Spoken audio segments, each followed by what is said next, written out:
Hey friends, welcome to the Separated at Birth podcast with your hosts Katie Martin and Karen Burke-Brown.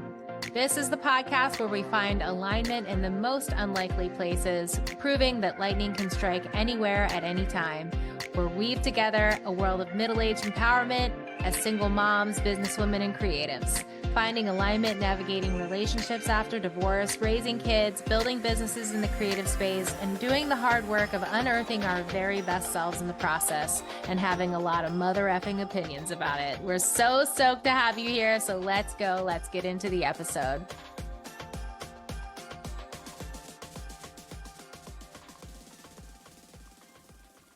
What's up, y'all? Karen. Recovering from a cleanse. That's a whole nother. We'll do an episode on that. Yeah. We just talked offline for like 20 minutes about poop. Yeah. Poop and all things poopy. But that's not something that's to not note. What we're here today. Every episode, I think we have different hair. That's like you never know what people are like. It's crazy that your hair actually looks lighter than mine at the moment. I know, it's crazy. I don't know what this is right here, but mine's like I gotta. Well, we just try it. We're twinning so badly. We switch places often. Then I'll be short and you'll be long. And if you're just like a new listener to the podcast, the whole separated at birth thing is because clearly look at us. We're like the same human, but we came from different ends of the country on different years, but really there are so many like crazy similarities about our relationship and ways that we've been just sort of knitted together. And it truly does feel like, the Parent Trap where we're off to summer camp and I'm like, you look like me. You look like me. Wait a minute. We have the same shoe size and the same pretty much dress size and pant size and shirt size, and we have the same birthday. We do. Exactly. I'm older, like a lot, but still. No, you're not. Yes, I am. It's a lot. What am I? I will say you are the more mature of the two of us. I don't know about that. But I wouldn't wear that. I don't wear that, I mean, with we both roller skate. We both skateboard. I think I feel like I'm sort of trapped as sort of like that 14, 15-year-old. Like I still think I play for sports and things like that. And then I go to climb a fence. I'm like, no, you don't. No, you don't. So, I still do kiddish things, but I don't know if I'm more mature necessarily. Never lose that. Yeah. Well, so one of the things that is going to be our topic for today is one of the biggest pillars of our relationship, and why. First of all, party people, this is all you get today. No guests, it's just us. Just us. No expert, just us. We are experts. We are experts. We are. Yeah. But we're going to chat through personal style. And Karen, one of the things that I learned really early on about Karen was that she has a personal styling business and has for quite a long time. And she is just an absolute, she has a gift, guys. Like I can't even, it's not even that something that she's like gotten formal training on. She just is gifted naturally, God-given ability to look at someone's body type and be like, those pants need a longer rise, or if they were let out another inch, your legs would look twice as long, or if you belted that dress, you would look like you are 20 pounds lighter, or since you have super broad shoulders, take the shoulder pads out of that jacket and it'll fit like, it was tailor-made for you. She's also amazing at shopping, styling outfits. She's also amazing at like when to splurge on something that's a staple, and like when you really want to spend the money to buy something super high quality because you'll have it in your closet for 20 years and it's never going to go out of style, and when it's appropriate to just add a little bit of that edgier, more fun, trendy, what's trending at the time to just dress up that outfit. She's amazing at that. She can dress you for a specific event. She's done that for me multiple times when We've had fun with events. We've had fun. Oh my God. We've done massive closet overhauls where like the emotional letting go of like the old comfy sweatshirts, and she'll be like, Katie, that has stains all over it. Why are you keeping it? Right. Like, and I'm like, there are? It's amazing what you look past in your closet and you're like, oh, I didn't realize that was so like past its expiration date. Yeah, schlubby. Schlubby is a great word. So she just brings so much to the table. And really, it was born very naturally. She was working in retail. I'll just keep singing your praises. Okay. Just you shut up and I'm I'll just keep going. Okay, I'm done. Yep, just hold on. So she was working in retail, and people from all the stores that surrounded the store that she was working in, when someone would come into their store and say, "Oh, I need help with, like, I'm going somewhere and I have this, I need to wear these pants, but I need some kind of top, or how do I do this?" They'd be like, "You need to go see Karen and at the time she was working at Banana Republic. You need to go see Karen." They could be shopping at, like, Brooks Brothers, and the Brooks Brothers people are like, "You got to go see Karen at Banana. She's the G. She's the goat." And so really she was starting to get more and more and more and more people referring, because you just had this way of being able to put it all together for people and respect people's budgets and all those things, all of those. And so she really is so talented. And some of that, it all comes from childhood. And I'll let her kind of, if you didn't listen to some of the prior episodes about just sort of our back history and our childhood, both of us have these separate sort of childhood stories that really influenced and impacted who we are today, as far as how we present ourselves, the way we execute our own personal style, what our voice is in terms of our style, and why that ingredient in our lives has made us, like, great friends, and I think a very good complement to one another. So for sure, that's Karen's kind of prowess and acumen when it comes to being a stylist. And truly, I feel like she could just flip that switch in her life and say, "I'm going to go do that full time." And I have no doubt that if she really funneled all of her energy into doing that, not as a part-time thing, but a full-time thing, she'd be dressing Brad Pitt or some, Hollywood celebrity in just a short period of time, because she's just that good. So anyway, people, call her up while she's still affordable. Well, and it is interesting because I have done it full time, where I traveled and I, worked with some professional athletes, because, they're not buying stuff off the rack. They can't, or I know where they can go and get things altered to fit their body, but they've got the butt, the legs, the shoulders, that kind of thing. But yeah, it's something that I used to almost apologize for, if that's weird, where I would find myself just approaching people. I'd be at a store doing something else and be like, "Oh, you shouldn't be wearing that." And then it's like, I found myself in, like, I have no business speaking to someone like that. Liar. But, you were liar, right. Everyone. But because it's just, I don't know. And not to make it seem like, I do believe it is a gift. And I used to just sort of have this embarrassment thing about it. And now I guess I have less of a filter. I'm filtered, but not, where I'd be like, "Oh, your face wants different hair, or your butt wants different jeans." And people will look at me, and I'd say 99% of the time they're like, "Oh, really?" Especially men. Men are so easy because they have no clue. No offense to any men listening, but they're much more interested in the direction. And women tend to be in a certain place where, they're not getting the job they want. They're not getting the dates they want. They're in a transitional time of their life, or they're just feeling not themselves. And so part of, I know how we complement one another, is you can help people identify their style.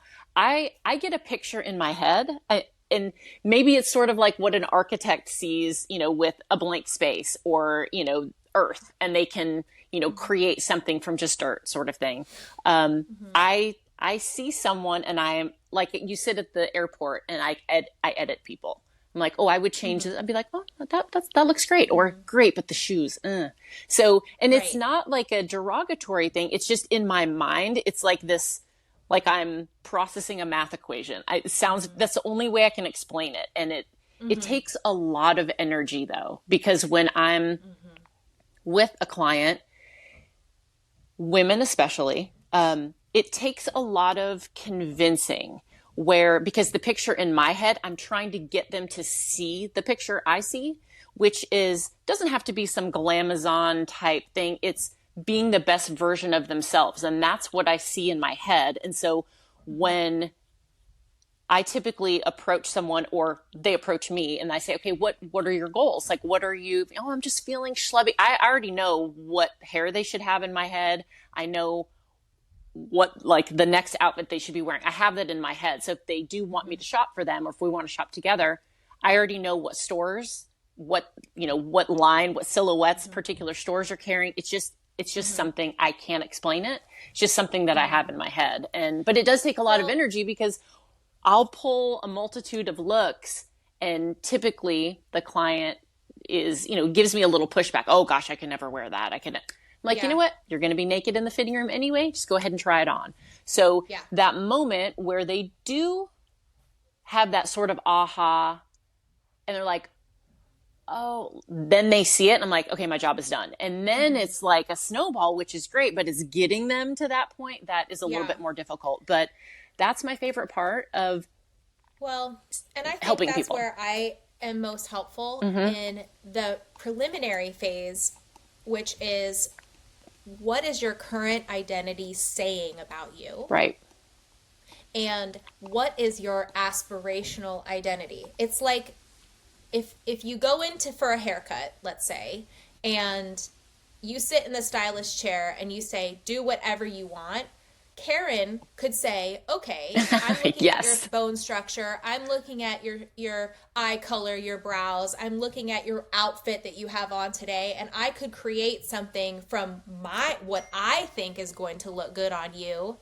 But that may or may not speak to the idealized version of who you really want to present yourself as. Yeah. So if I can take the client and walk them through the exercise of, what is your current identity saying about you? How are you being seen? How are you being heard? What are you telling the world with the way that you're showing up on the surface? Like, is that really matching the you that's on the inside? Is the outside you matching the voice that you have inside and the you that's in there? Or is there a more idealized version of that? And then how do we find that you that you aspire to be, what you do want to say with your outward appearance, how you want to show up, be seen, be heard, what you want to leave people with when you walk away, what do you want to leave them with? And part of that is how you appear. And we put together the vision board of who that is, right? What does she look like? Where does she shop? What does her hair look like? How much time and money is she investing in that, right? And then it's almost like walking into the hairdresser and say, this is who I really would love to be. Can you help me execute this? And then we hand the vision board to Karen, and she's like, let's go shopping. First of all, let's purge your closet of all the things that are the you of the past. Or things that aren't serving you. It goes without saying that you have situations in your life that are not serving you, relationships. Similar to what's in your closet, you have relationships with those pieces of clothing, believe it or not, and you're emotionally attached to things. Oh, absolutely. Even like the dress that you spent a fortune on that still has the tags on because you thought that you were going to wear it, and you thought you had this feeling of like, oh, when I have that moment that I can be that person, I'll have the dress to go for it. And then it sat and sat and sat and sat and sat. And for Karen to walk in with no bias whatsoever and no history on how the attachment that you had to that ideal, and says that needs to go to the Goodwill, and you're like hell it does, you know. What? I mean, like, yeah. So we've been through, and the emotional side of letting go of that, and then the invitation to experiment and try something new. I don't know. Karen and I have talked at length about doing this as a duo business where I get my hands on them first, and then we hand off to Karen and she executes. And I don't know, there's part of me that thinks there's such a need for this, because there are businesses all over the place out there that work on self-improvement, right? Whether it's, and it's not vanity, med spas, it's whether maybe you got a new job, right? Maybe you're going back and entering the workforce again after staying home and having kids, and you just need to figure out. It may just be a tweak. Freshen it up. Yeah, it doesn't have to be an overhaul. In my case, in my case, I really had sort of this like kind of an identity struggle, like up until whenever I got married and got through being married, and then when I was getting divorced, I really, really, really had this moment where I'm like, I feel like all my life I've just been in this people pleasing phase where I dressed the way that my parents wanted me to dress. I played this role of, and I'm like, that really isn't me. It really isn't me. Like, shopping at Lilly Pulitzer, that was what my mom loved. That was the store my mom loved. And there's nothing wrong with that, that preppy persona. But I mean, I'm tattooed and have dark hair. I have a whole lot of edge to me that just feels like a better fit for me in my personality. And it wasn't until I got divorced that I'm like, you know what? I'm just going to let it rip now. I know this might disappoint some people. It was very terrifying to kind of shed that old skin and take on this new skin. But on the other side of that was this liberation of being myself for the first time. And it was so awesome. And so I think that's why, Karen and I connected, was that I was in the throes of blooming into that next version of who I wanted to be. And she was just like, so helpful. And like, I can see it. I know what, your benchmark, like we talk about certain outfits. I'm like, here's where you want to be. And this is what I think you want to do. Sure. There were things that, but as we're we were changing going through all my the closet, time, Oh, all the time. We're never done. And that's so cool. It's the journey. And I just think, like I said, as a business model, I feel like this kind of thing doesn't necessarily exist, where someone could go to like a boutique, we don't necessarily sell the clothes, but what we sell is the way of identifying what your personal style is and then how to go execute that effectively. So you're not like wasting time or money on, it's the same thing as hiring an interior designer to bring your vision of your house to life, or hiring, going and getting Botox, or going and doing a bunch of skin treatments because you have an idealized version of who you really want to be. And so those things, those improvements as a business exist everywhere except here. And so I'm like, need to do this. We need to do this. I think it would be so fun. Yeah, it's something that, and it has nothing to do with you're not good enough or you aren't enough as is. But I think we all have this yearning. Like you said, you're like, forget, I'm not going to do what people, you know what? I'm going to shave my head. I'm going to, because I want to, and not because I'm trying to live up to someone else's expectations. If you're not paying my bills, if you are not here writing a check for my mortgage, I don't really care what you have to say. And if you're my partner, personally, I might have a different opinion than a lot of people, but I believe that, you want to be attractive to your person. Like if your person is like, I don't want you to shave your head, you're like, you know what, this is something I want to do.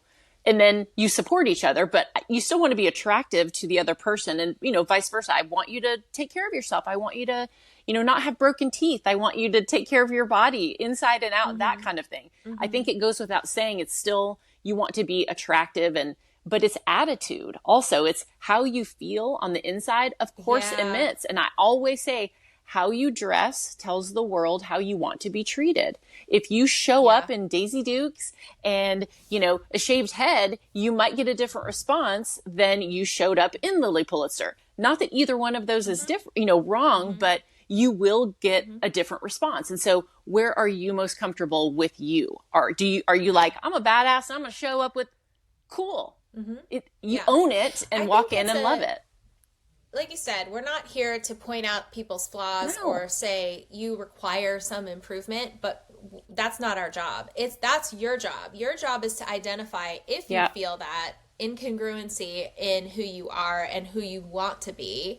And then it's our job to help you uncover that, discover that, who is that, what does that look like, and then be able to execute that. And where people get stopped up is they have a lot of fear over disappointing people, or it feels too risky to shave the head or dye it black or wear the leather or, get the tattoo or anything that has to do with changing your identity or evolving your identity to match the you that's within. And I think there's so many people out there that don't ask the question of, who am I in here? Yeah. Right? They don't take the time. We're living too busy of lives, and we just run to Target and we're like, I need a basic tee, and that just, it's simpler.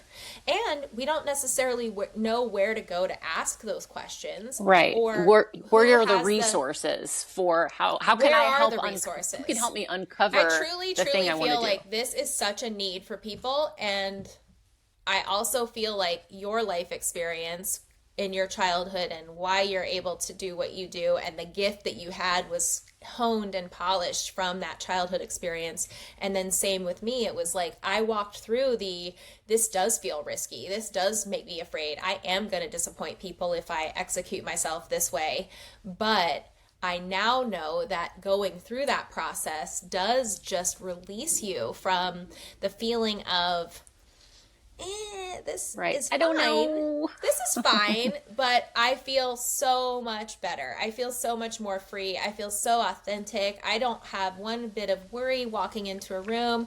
I own who I am. I love dressing up and showing up exactly who I am, and I feel like that message conveys. And here's the thing, you might think that you're going to drive a whole lot of people away from No, it's a magnet. It is the opposite. Yeah. It is a magnet. People that see people being exactly who they are, exactly. And that level of confidence and just being very self-assured is such a contagious energy that it is going to attract so many more people going, I want what you have.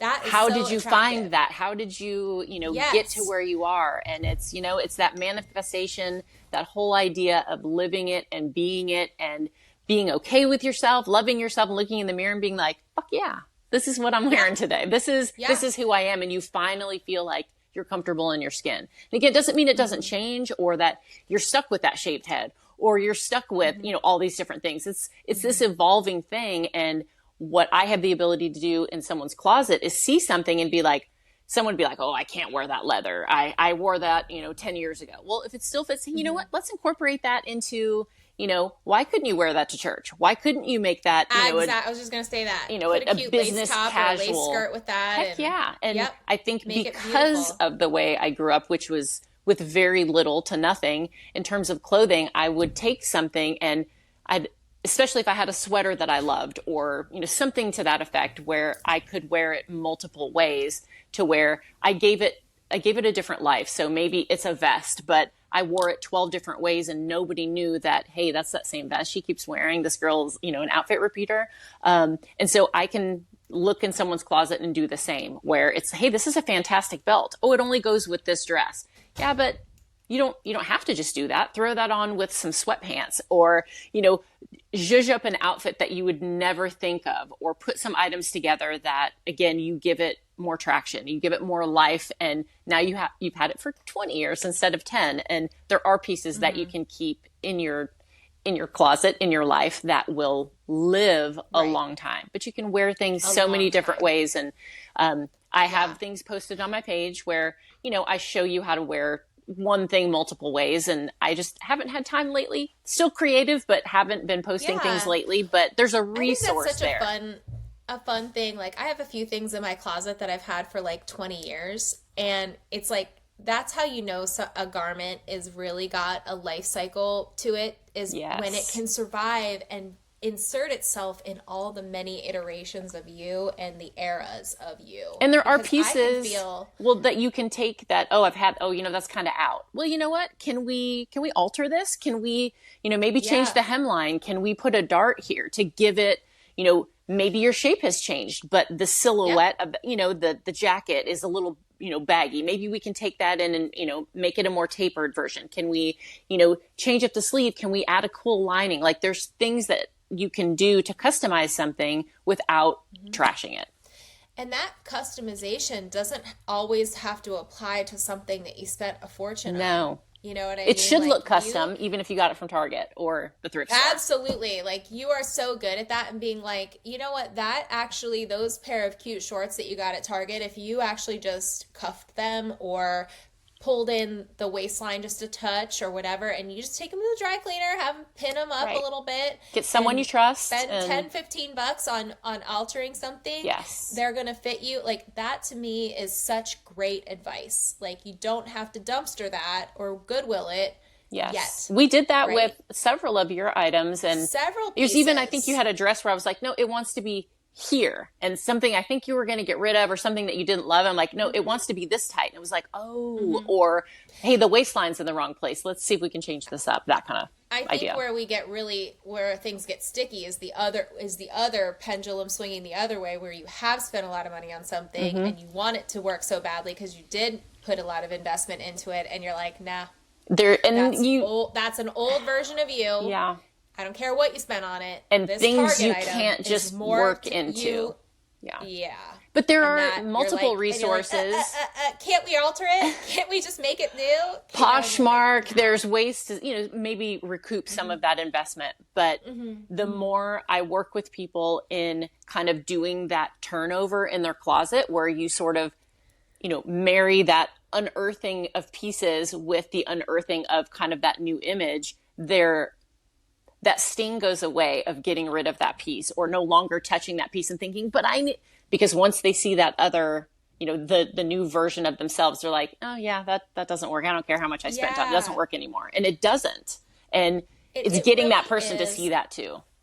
Such a way of, it's a personal discovery. It's discovering that two things can coexist at the same time. You can take on a persona and still respect the old you. Sure. And have gratitude for that version of you that existed before.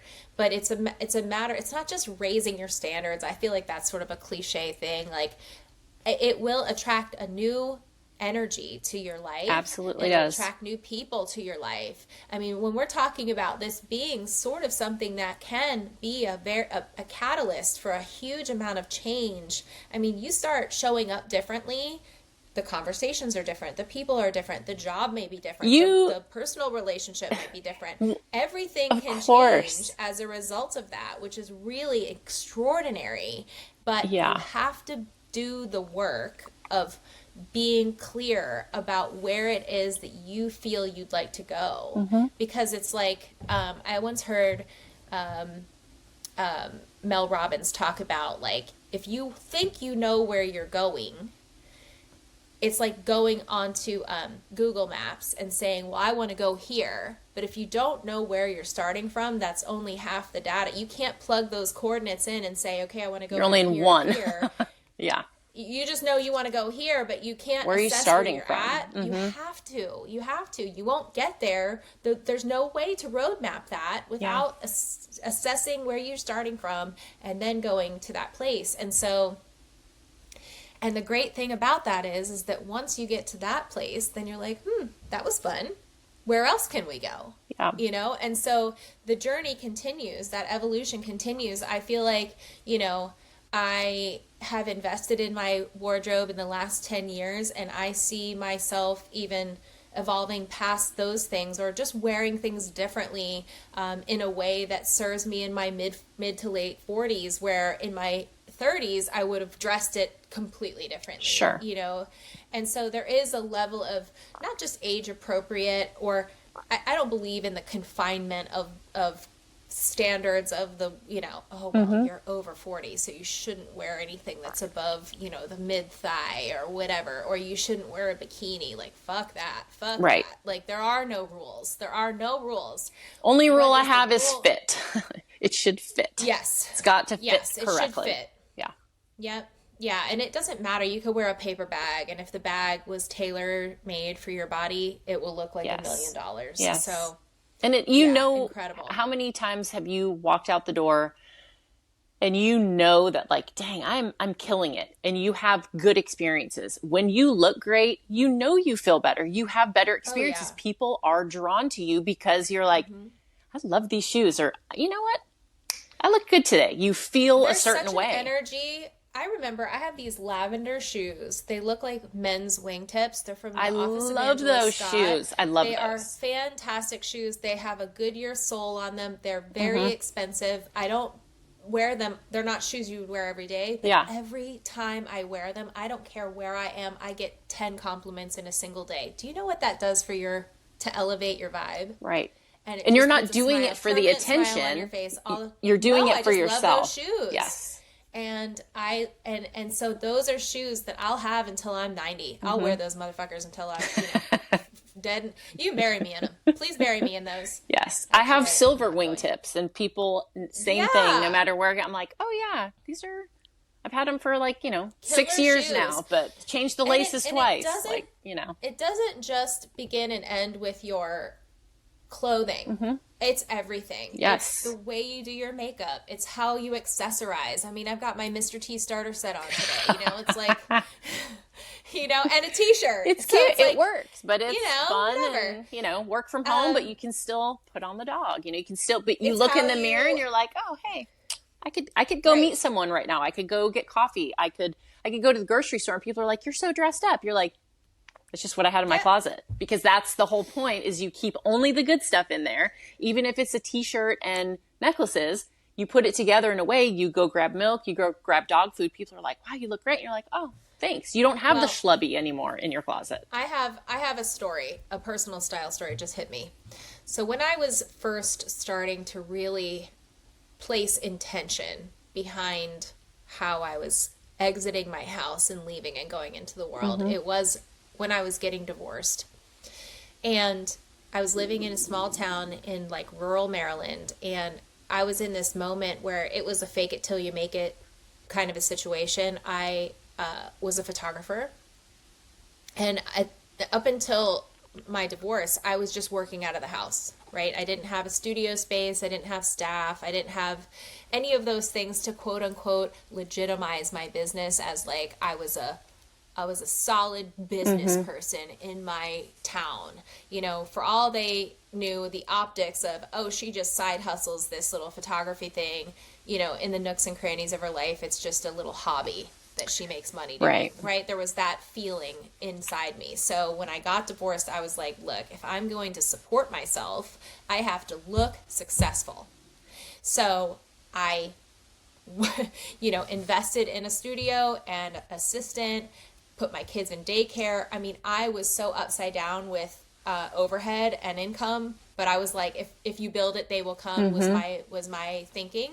And I was like, okay, if this doesn't work in 6 months, I was overextending myself with the assurance that I could outwork anybody and that I could make it happen as long as it looked like I had a sign on the door, I'm legit. saying? So like, I'm a legit. This is where you want to come for your needs.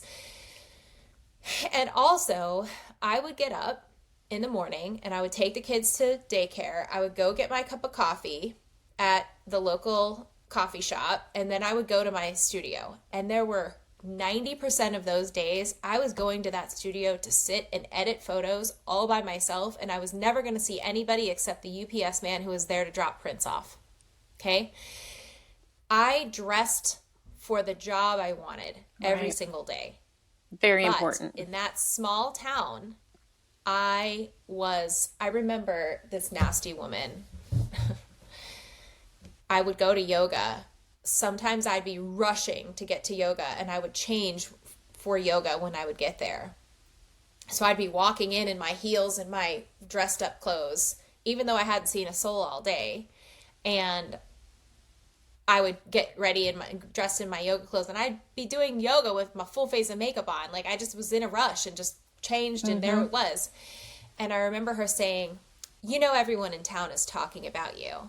We don't understand why you have to get all like that all every day. Like, who are you trying to impress anyway? We know you don't see anybody. Oh, yeah. The whole town's talking about you. It was almost like this, what are you trying to snag somebody's man? Ew. This jealous. Nasty. Well, it was just nasty. And I remember standing there just totally blindsided, like, okay. And it really put me in a place where I went home that night and I thought, I don't even think she realizes that I was rescuing myself on every level, especially emotionally. It was like, how people, when we were all in lockdown and how we were just wearing our pajamas every single day, and how that act of not getting dressed started to wear us down totally mentally. It's hard to on where me.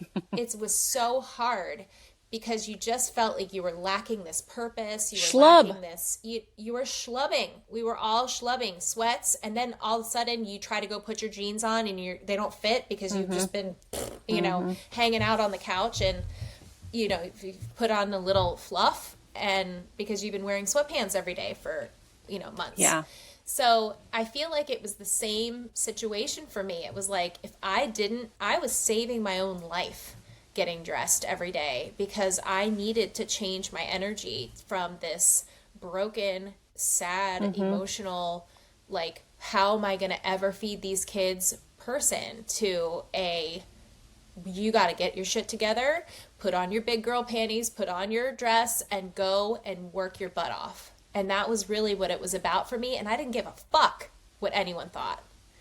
Yeah. And at the end of the day, did that nasty ass comment and her pulling me aside and just like wanting to just disrupt me like that, did it impact? No. Like, who are you? You remember it? Absolutely hurt. Oh, she was a wretched person. She was a wretched person. And that's usually where that comes from. That wasn't the beginning or end of her wretchedness toward me. But actually, I look at people like that and I'm like, thank you so much for identifying yourself. Mm-hmm. Thanks for showing me who you are. It's like when a troll raises their hand on the internet and makes a nasty comment. I'm like, oh, thank you so much for that comment. Now I can block you. Right. Whereas you were just part of the like unseen bottom feeders, before, where I couldn't kind of I couldn't identify you and throw you out. Yes. So, I think I don't retaliate in any way other than just putting up the boundary. Mm-hmm. So thanks for being here. And people that are nasty like that, it just says so much about them and how unhappy they are. They are unhappy people, jealous. It takes time, and I think I've honed the skill of knowing who I am also requires being misunderstood by people. True. Even the people that are closest to you. I've definitely dealt with a lot of that as I have bloomed and become myself. And I think, I really feel just grateful that I can say now to someone that might be a hater or whatever you want to call them. It's like, that's fine. I'm okay with you misunderstanding me. You just don't know me yet. Mm-hmm. Right? You haven't taken the time to really know me, and that's okay if you don't want to put the time and effort in. But if that's something that you do, I think that you'll find that your evaluation of me is actually inaccurate. We wish you well. We wish you well. We wish you well. Bye. We wish you well. Anyway, we wanted to lay the groundwork about this topic because I know we're going to be talking about it a lot more. I think we'll have some guests on. I think maybe we'll try doing some fun styling appointments and incubate this little partnership that we have. And just, it excites us. It's something that to we really show it love in to real do. time. Show it in what real it's about. Mm-hmm. Maybe the next time I have to get dressed for an event or something, packing for vacations, trips, things like that, how to capsule your wardrobe so you can get a lot of looks out of very few pieces. That's an art unto itself. But anyway, guys, we welcome your feedback on this topic. I hope you guys will comment on YouTube or wherever you're listening to this podcast, or if you want to drop us a DM on Instagram, please do. We'd love to hear from you. We'd love to hear like what you're struggling with in terms of your own wardrobe, or if you feel sort of like trapped in your own skin, like you're not showing up the way that you'd really want to, and what maybe working with us could look like in that way. I don't know. I think there's a lot out ahead of us for Karen and I to working in terms of working together to like solve some of these problems for you guys. And that's really another reason that this podcast is so important to us, is that we want to bring these solutions to you guys and get that conversation going. So thanks for joining us today. We love it. Yes.